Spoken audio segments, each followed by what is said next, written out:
Assalamualaikum warahmatullahi wabarakatuh.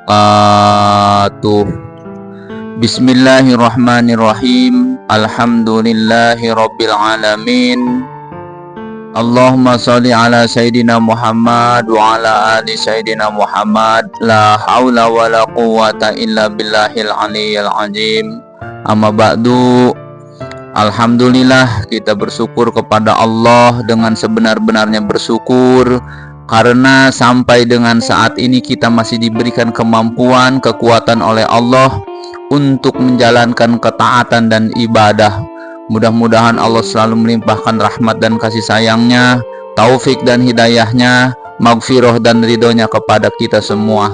Salawat dan salam semoga selalu tercurah kepada junjungan kita Nabi besar Muhammad Sallallahu Alaihi Wasallam, kepada para keluarganya, sahabatnya, juriyahnya, pengikutnya. Mudah-mudahan kita semua yang hadir di sini dan yang mendengarkan ini semua adalah pengikutnya yang setia, yang senantiasa selalu menyampaikan salawat dan salam kepada beliau.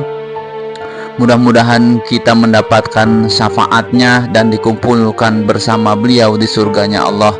Amin ya Allah ya Rabbal alamin. Para hadirin, sahabat semuanya yang dirahmati oleh Allah Subhanahu wa taala, Al-Fakir kembali lagi ingin menyampaikan ringkasan hikmah. Untuk itu, Al-Fakir mohon izin kepada seluruh para tuan guru, kepada semuanya. Di kesempatan ini, Al-Fakir ini ingin menyampaikan ringkasan hikmah yang ke-15, yaitu tentang Allah dinding mereka dari melihat Allah.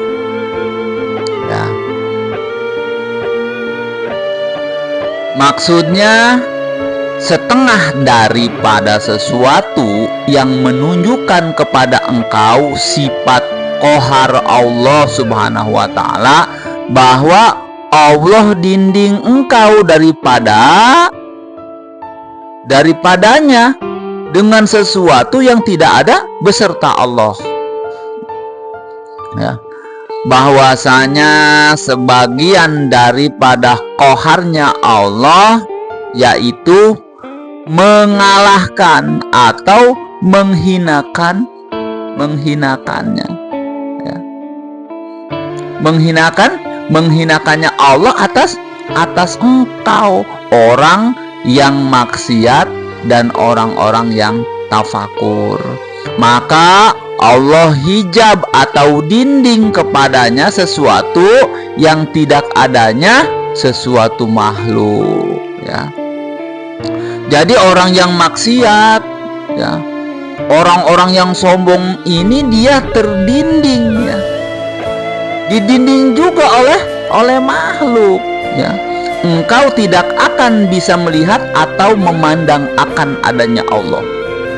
Siapapun mereka yang bermaksiat, ya, mereka tidak akan bisa musyahadah pada Allah, ya. Maksiat zahir dan maksiat batin. Dia melihat manusia, ya, yaitu dia hanya melihat manusia saja. Atau misalkan dia melihat bencana, ya dia hanya melihat bencana, ya. Karena terjadi oleh alam, tidak ada hubungannya dengan Allah, tidak dihubungkan, ya, itu dengan kehendak Allah atau perbuatan Allah. Ini orang-orang yang terdinding, ya. Allah dinding mereka dari melihat Allah, ya. Kalau ada orang yang memuji, ya, dia senang atas orang itu, ya. Dia senang, dia gembira, ya, dia dekati, ya. Dan apabila ada orang yang mencelanya atau menghinanya, dia benci orang itu, dia jauhi, ya, dia benci, ya. Maka ini adalah tanda-tanda orang yang terdinding atau dihijab oleh Allah. bahwa celaan atau pujian itu adalah dari Allah, ya. Tidak senang atas pujian dan tidak marah atas hinaan. Ini orang-orang yang sudah bisa melihat Allah. Kalau dipuji tidak senang, ya. Kalau dihina ya tidak marah, ya. Karena Allah yang maha mengalahkan apapun, yaitu Allah Maha Qahar, ya. Wahai engkau orang yang maksiat, ya, engkau tidak akan paham atas alam semesta ini. Engkau hanya bisa melihat, mendengar, itu sebatas perbuatan makhluk saja, ya. Seperti yang berada di dalam firman Allah, ya, surat Al-A'raf ayat 179, yang artinya ini, sungguh aku jadikan neraka jahanam itu untuk jin dan manusia, karena dia melihat bukan dengan matanya, dia dengar bukan dengan telinganya, dia bicara bukan dengan lisannya, dan seterusnya. Banyak hadis-hadis juga yang menyuruh kita selalu ingat kepada Allah, ya. Melihat apapun yang terjadi di alam semesta raya ini harus kita kaitkan atau kita ingatkan kepada Allah, karena semuanya tidak akan terlepas dari Allah, dari penglihatannya, dari ilmunya, ya. Maksiat itu seluruhnya yang menyebabkan kita terdinding atau terhijab dari melihat Allah, ya, dari melihat perbuatan-perbuatan Allah. Jadi kemaksiatan-kemaksiatan yang kita lakukan, baik yang dohir ataupun yang batin, itu akan mendinding kita dari melihat Allah, ya. Melihat melalui perbuatan-perbuatan Allah, ya, melalui nama-nama Allah, sifat-sifat Allah atau zat Allah. Dan maksiat yang paling tebal, yang paling kuat hijabnya atau dindingnya adalah sombong, ya.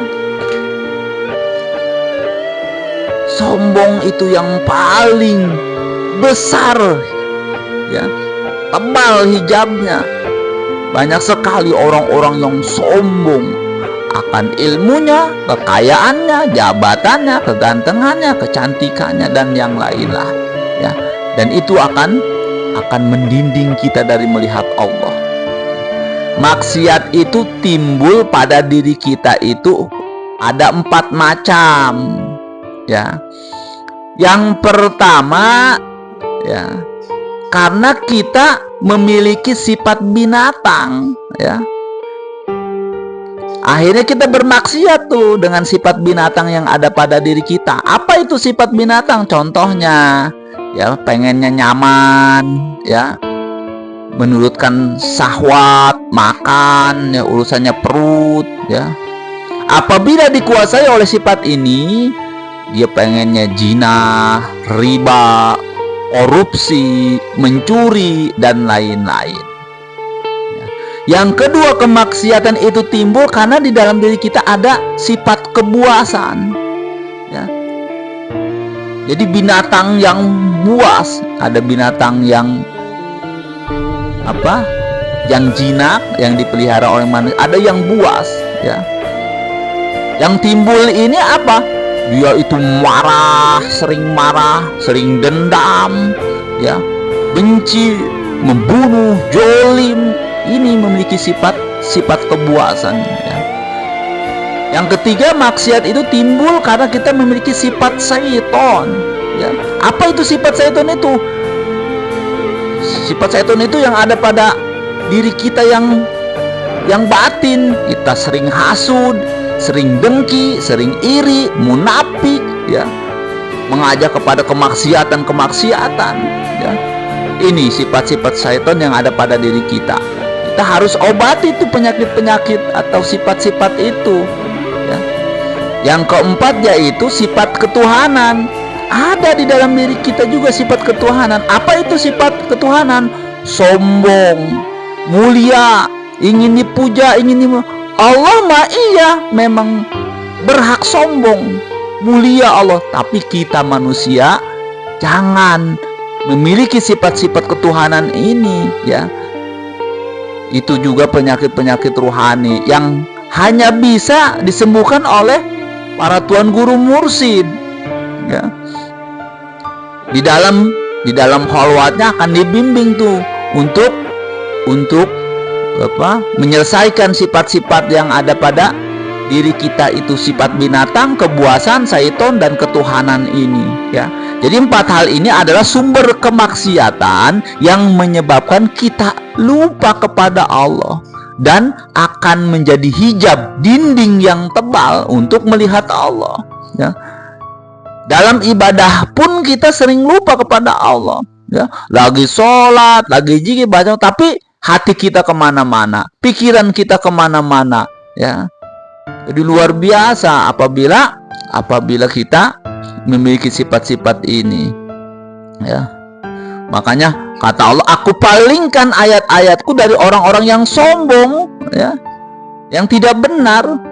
Dia mengerti ilmunya, tapi Allah palingkan, Allah tidak memberikan kepahaman kepada mereka, ya. Kalau kita hanya memandang perbuatan makhluk, ya, baik maksiat ataupun kebaikan, ketaatan, ya, bencana, musibah, ya, kenikmatan, ya, maka dia termasuk orang yang dijauhkan oleh Allah, ya.